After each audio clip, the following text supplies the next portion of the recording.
leveraging our coax network for our Ethernet products. It's not just fiber, it's coax too. So if there are low bandwidth requirements, or if there are access issues because fiber is just too far away, which is usually not the case, we can leverage our coax or hybrid fiber coax to get there.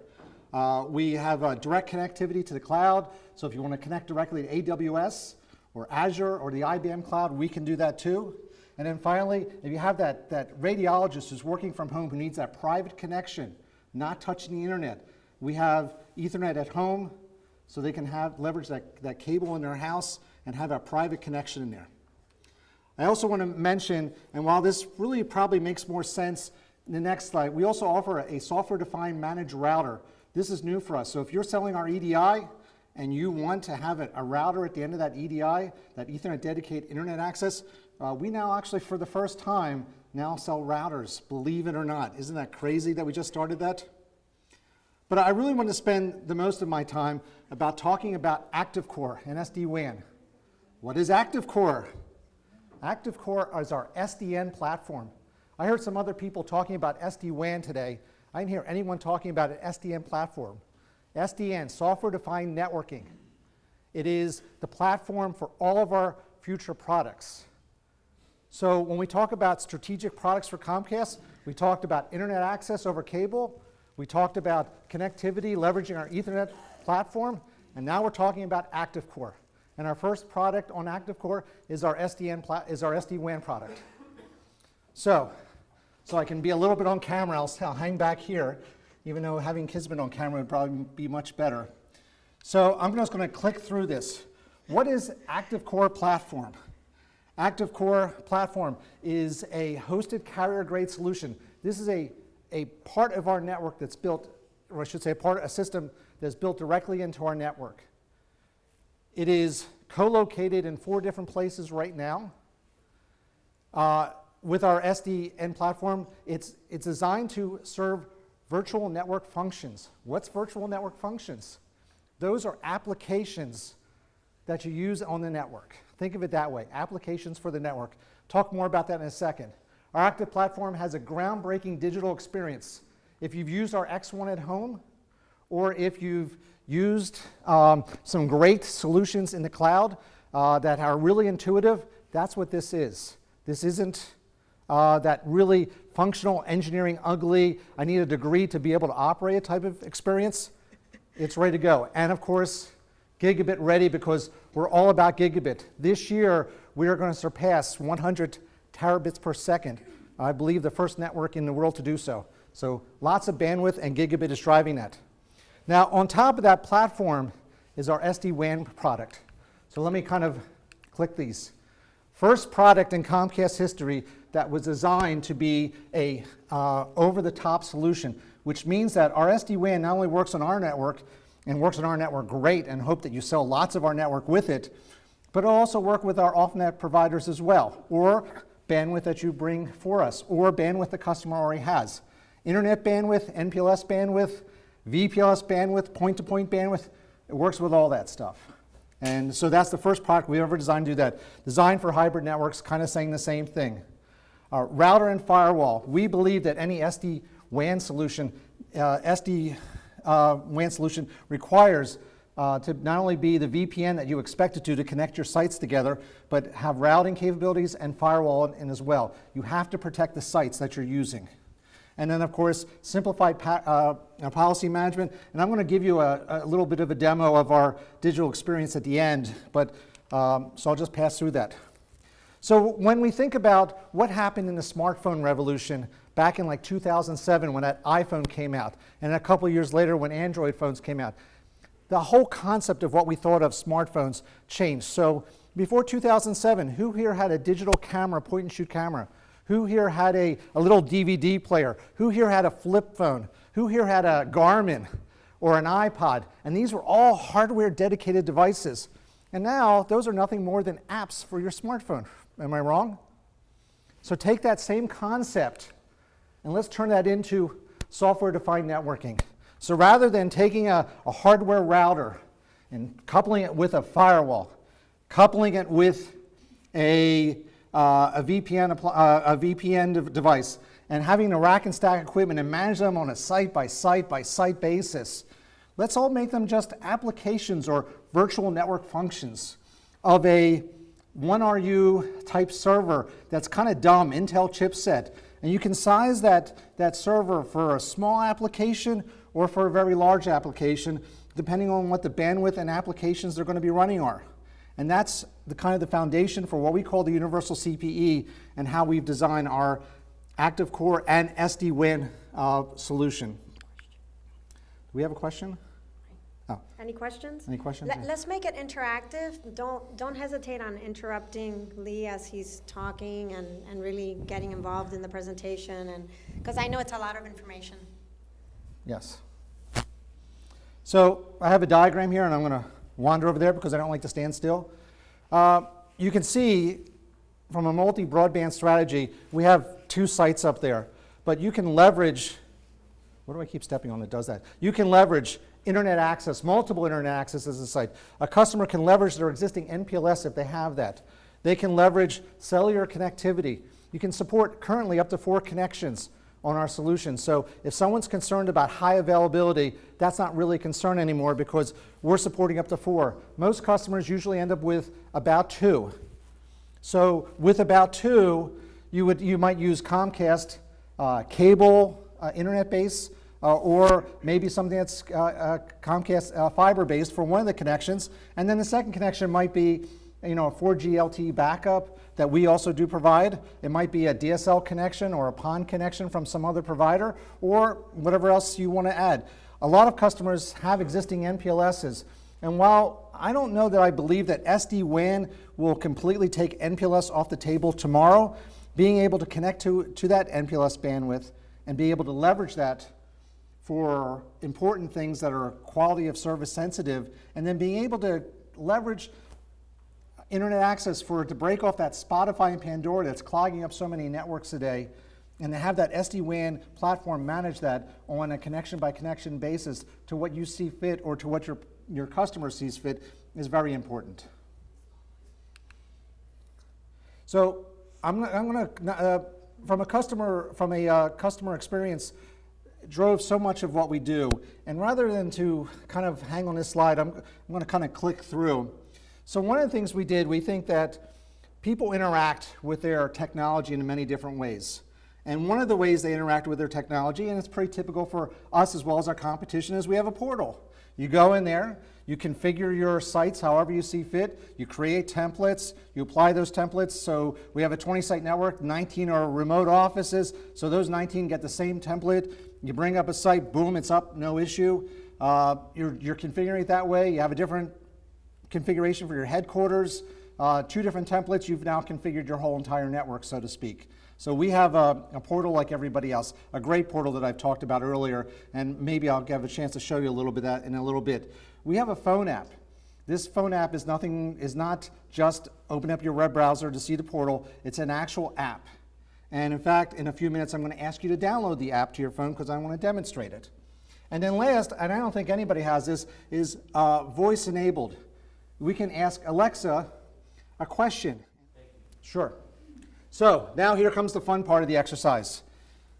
I want everybody to take out their smartphone. I want you to go to your Google Play or Apple App Store, and I want you to do a search for something called ActiveCore. I want you to download it. When you show me you downloaded it, or you show Kismet you downloaded it, she's going to give you a shirt. So While supplies last. While supplies last. Troy, you cannot play. Put your hand down. Okay, so while you do that, I'm going to switch over to my phone so I can demo it. But download it. It's called ActiveCore, available at Apple App Store or Google Play. ActiveCore. You'll see it from Comcast Business. What I have up here for those of you who have downloaded is I have my iPhone up there. And at the same time, I am logging into the portal. And the portal we don't have a demo for, so I'm actually logging into a test network. So The guys are always playing with it, so you never know what it's going to be like. So sometimes sites are up or down. The reason I'm logging in right now is just so you can see what the portal looks like, and because I don't want to take up too much time. But on my phone, right on the home screen, I have a button called Active Core. And when I launch it, and maybe what I'll do is I'll just make that center screen. I'm going to say at the very bottom, it says Try Demo. And I'm going to say I agree. Now, obviously, this is feeding us a bunch of kind of static information, but it'll give you a sense of what it's about. So you can say very quickly, I have a bunch of sites across the United States. And I'm going to click on the network button, which is the middle one. Anyone who wants to follow along, feel free. And I'm going to, I don't know, zoom in just by pinching and zooming in. And I'm going to zoom in because I see a site that's yellow somewhere in Woodbury, New Jersey. And I'm going to touch that site, and I'm going to see that it says View Site. And when I click View Site, I can see that this location has 4 WAN connections. So I'm going to click View Device because it was in yellow state. And by the way, that's what the medium UCPE looks like. It's that 1RU box I was talking about. And I can go through, and then there again, I can see the ports. Port 1 is green, so that's good. And that one, I'm sure this is an off-net connection. Port 2, that is a DSL connection, and that's up. Port 3 is a Comcast dedicated internet connection. And That's never down. that's never down. Never down. And this fourth one is a DSL connection. That's down. And so that's why that site was in yellow. It wasn't out of service, it was impaired. So very quickly I found, so imagine this, you're an IT person, it's Saturday, you're at your kid's ball game, and boom, you get an alert that it's down. I could just dive in and find out that my Woodbury, New Jersey location has 4 connections and the DSL's down. I don't need to like stop what I'm doing to go to the provider because the other 3 connections are great. So they're still up and running. They're just impaired with one of their connections. So I can go back and watch the kids' ball game. Maybe I'll call the DSL provider while I'm there. Pretty straightforward. If I look, I can scroll back out. You'll see that when I was looking at it from a wider perspective, you'll see those circles with a number. That just shows that there's that many sites in that area. But if I don't want to look at this on a graphic basis, I can click on the Insights button, and it will show me all the different sites that have issues, and I can click on that way. So if I click on this site, I can see this one is completely down. Again, this is static information, and I can see who the providers are at each of them the same way by viewing device, and I can go see that everybody's down for whatever reason. So the power of having this in your pocket is pretty amazing when you think about it. At least I think so. So with that, do we have any questions? It is close to real time. It's probably within a minute. But it's not like I unplug the cable, it goes red. I unplug the cable, count 30 seconds, it goes red. So type of deal. What? So may I add to that real quick? If Sure. you're in front of a customer, right, and you're talking to your customer about the products and services that they may need, this is a great time to show them, just grab your iPhone and show them this demo and talk about SD-WAN. Ask them, how many sites do they have? Do they know what SD-WAN is and how it may help their business? Many times there are some infrastructure once they get to the core of the network, they definitely share. But from a route standpoint, last mile, very often they are running in parallel. So they might be, the dirty secret, and I don't want to say dirty secret, is that really we don't have a coax network. We have a hybrid fiber coax network. So when you buy a business internet from us, that coax is really like a block or 2 long, and it goes into this device called a node. And that node transforms it to fiber. At the point that it's fiber, that other fiber connection that's going into that location may be in that same fiber bundle running all the way back to our head end. But certainly because our fiber is running back to a head end, if you want a redundant connection, certainly buying fiber from us and buying DSL or fiber from AT&T, suddenly they became my friend in a redundant scenario because they're just naturally diverse because they're going back to their central office and my fiber and coax are going back to my head end. So in those scenarios, they're my friend. When it's a one connection at a site, they're my enemy. But so no, I would, in general, I would not sell I would not call it a fully redundant connection because of taking the same path. Not 100% of the time, but it's a high enough percentage of the time that I'm uncomfortable saying that it's redundant. And that's because I'm wearing a beanie with a propeller on it that I say that. Kismet might say something different. So. Because he's in sales engineering. Yeah, I'm That's an why. engineer. Yeah. What other questions? And by the way, we do offer wireless backup 4G both with a cable directly or with just SD-WAN. So you want two connections, fiber and an 4G LTE backup. We can do that as well. Yes, there was a question there. I'm sorry? Well, actually, technically, if you had a site at home, it could work because we would look at that as over-the-top bandwidth. We would not provision that for you. It would be kind of like bring your own bandwidth. I have a site. It's at 123 Walnut Street in my neighborhood. Bring your own bandwidth. We could connect an SD-WAN at that site, but no, we don't. We won't get you residential bandwidth. We wouldn't look at it like off-net. So again, just to review the choices.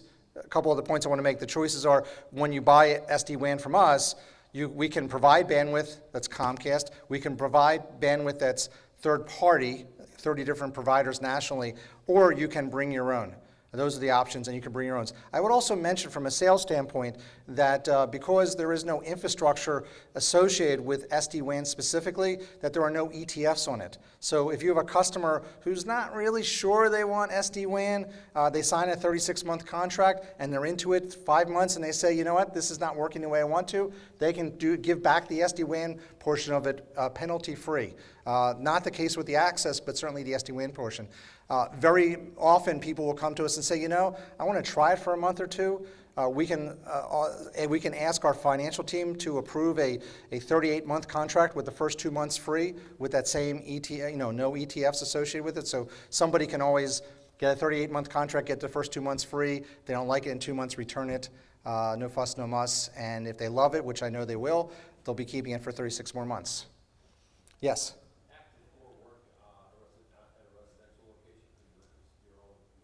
It's technically, yes. We will look at that site as a bring your own bandwidth site. No, I just meant the view on that app. When I look at a home connection. Active Core is Comcast business only.